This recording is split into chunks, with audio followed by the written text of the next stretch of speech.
Welcome back to our channel Kish Tej vlogs. ఎలా ఉన్నారు అందరూ? మేమైతే చాలా బాగున్నామండి.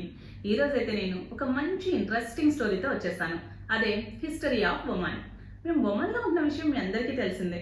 ఒమన్ చాలా మంచి కంట్రీ అండి. సేఫ్టీ కావచ్చు, కల్చర్ కావచ్చు, లివింగ్ లైఫ్ స్టైల్ కావచ్చు, మెయిన్గా మనుషులకు ఇచ్చే రెస్పెక్ట్ అయితే సూపర్ అని చెప్పొచ్చు అంతే. కానీ అన్ఫార్చునేట్లీ ఉమెన్ గురించి చాలా మందికి తెలియదు. ఈవెన్ మేము కూడా ఎక్కడుంటున్నారో అని అడిగితే చాలా మంది ఇప్పుడు ఉమెన్ అని చెప్పామనుకోండి, ఎక్కడది, ఏంటి, ఉమెన్ అనే కంట్రీ ఉందా, ఇలాంటి క్వశ్చన్స్ వస్తూ ఉంటాయి. ఈ క్వశ్చన్స్కి ఆన్సర్ చేయలేక దుబాయ్లో ఉంటున్నామని చెప్పేస్తూ ఉంటాం. కానీ కొంతమంది ఫ్రెండ్స్ మాత్రం ఉమెన్ గురించి తెలుసుకోవాలి అనుకుంటున్నారు. సో ఇక్కడ నేను నాకు తెలిసిన, నాకున్న నాలెడ్జ్తో పాటు తెలియని చాలా విషయాలు తెలుసుకుని ఇక్కడ ప్రజెంట్ చేస్తున్నాను. చూసేయండి. కొన్ని వేల సంవత్సరాల క్రితం ఒమన్లోని ఒక చిన్న చెట్టు ప్రపంచం మొత్తాన్ని కలిపే ఒక గొప్ప వ్యాపారానికి మూలమైంది. ఆ చెట్టు బంగారం కంటే విలువైనది అని చెప్పుకోవచ్చు. అదే ఫ్రాంకిన్సెన్స్. ఒమన్లోని ధోఫార్ ఏరియాలో ఒక వండర్ఫుల్ చెట్టు పెరుగుతుంది. ఆ చెట్టు తొడమల నుంచి పాల లాంటి లిక్విడ్ వస్తుంది. దాన్ని ఎండపెడితే ఫ్రాంకిన్సెన్స్ వస్తుంది. మన ఇండియాలో తుమ్మ చెట్టు నుంచి కారే గమ్ము లాంటిదన్నమాట. కానీ ఫ్రాంకిన్సెన్స్ స్మెల్ మాత్రం ఒక అద్భుతమనే చెప్పాలి. అలాగే చాలా మెడిసినల్ ప్రాపర్టీస్ ఉన్నాయి. పురాతన కాలంలో ఈ ఫ్రాంకిన్సెన్స్ని చాలా దేవాలయాల్లో పూజకి ఉపయోగించేవారు. రోమ్, ఈజిప్ట్, మెసపటోమియా లాంటి కంట్రీస్లో ఫ్రాంకిన్సెన్స్కి చాలా మంచి డిమాండ్ ఉంది. అసలు ఒమన్లో కల్చర్ ఎక్కడ స్టార్ట్ అయింది? 5000 సంవత్సరాల క్రితం బ్రాంజ్ యుగంలో ఒమన్ అభివృద్ధి చెందుతున్న నాగరికతకు నిలయంగా నిలిచింది. బ్రాంజ్ యుగం అంటే మనుషుల చరిత్రలోనే ఒక ఇంపార్టెంట్ టైం అని చెప్పాలి. ఎందుకు అంటే ఆ టైంలో మనుషులు కాపర్ అండ్ సీసం కలిపి బ్రాంజ్ అనే ఒక లోహాన్ని తయారు చేశారు. ఆ లోహం యూస్ చేసి రాతి యుగం కంటే కూడా స్ట్రాంగెస్ట్ ఆయుధాలను తయారు చేయడం మొదలుపెట్టారు. ఆ టైంనే బ్రాంజ్ యుగం అంటారు. ఈ టైంలో ఒమన్లో నిర్మించిన బాట్ అల్ ఖుత్మ్ అండ్ అల్ అయన్ సమాధులు మరియు శిథిలాలు ఇప్పటికీ ఉన్నాయి. ఇవి యునెస్కో లిస్ట్లో ఉన్నాయి. అంటే అప్పట్లోనే ఒమన్ ఎంత అభివృద్ధి చెందిన దేశమో తెలుస్తుంది. అసలు ఒమన్ ప్రపంచంతో ఎలా కనెక్ట్ అయింది?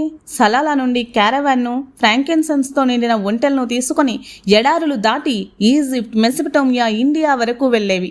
సముద్ర మార్గంలో థౌ పడవలు ఫ్రాంకిన్సెన్స్ని ఇండియన్ ఓషన్ మీదుగా తీసుకుని వెళ్ళేవి. ఈ విధంగా ఒమన్ ప్రపంచ వాణిజ్య కేంద్రంగా మారింది.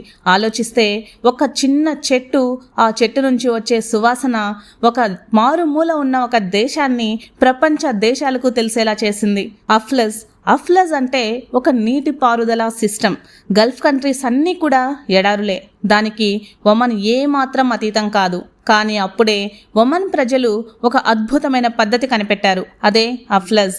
భూగర్భ జలం మొత్తాన్ని ఒక బావిలోకి చేర్చి అక్కడి నుండి భూమి లోపలే సొరంగాలు ఏర్పరిచి నీరు ఆవిరైపోకుండా గ్రామాలకు చేర్చి అక్కడి నుండి జనాలకు పంచేవారు.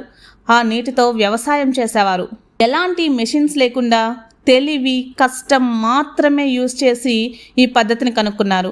ఈ అఫ్లజ్ పద్ధతి ఇప్పటికీ కూడా యునెస్కో లిస్ట్లో ఉంది. అంతేకాదు, ఇప్పటికీ 3000 పైగా అఫ్లజ్లు ఒమన్లో యూజ్ చేస్తున్నారు. అసలు అఫ్లజ్ అంటే నీటి పారుదల సిస్టమ్ మాత్రమే కాదు, ఒక న్యాయం, ధర్మం, సమానత్వం అని అర్థం. ఎందుకు అంటే ఇలా అఫ్లజ్ పద్ధతిలో గ్రామాలకు చేర్చిన నీటిని ఆ గ్రామంలో ఉండే ప్రతి ఒక్కరికి సమానంగా పంచేవారు. అప్పట్లోనే ఆ సమానత్వం, న్యాయం అనేది ఒమన్లో ఎంతగా ఉందో చూడొచ్చు. ప్రపంచం ఎప్పుడు గుర్తించింది? ఫ్రాంకిన్సెన్స్ వల్ల ఒమన్ పేరు ప్రపంచ దేశాలకు వ్యాపించింది.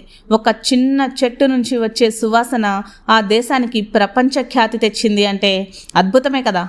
సో మీరేమనుకుంటున్నారు? ఫ్రాంకిన్సెన్స్ నిజంగానే బంగారం కంటే విలువైందేనా? మీరు ఎప్పుడైనా ఒమన్ వచ్చారా? ఫ్రాంకిన్సెన్స్ని స్మెల్ చేశారా?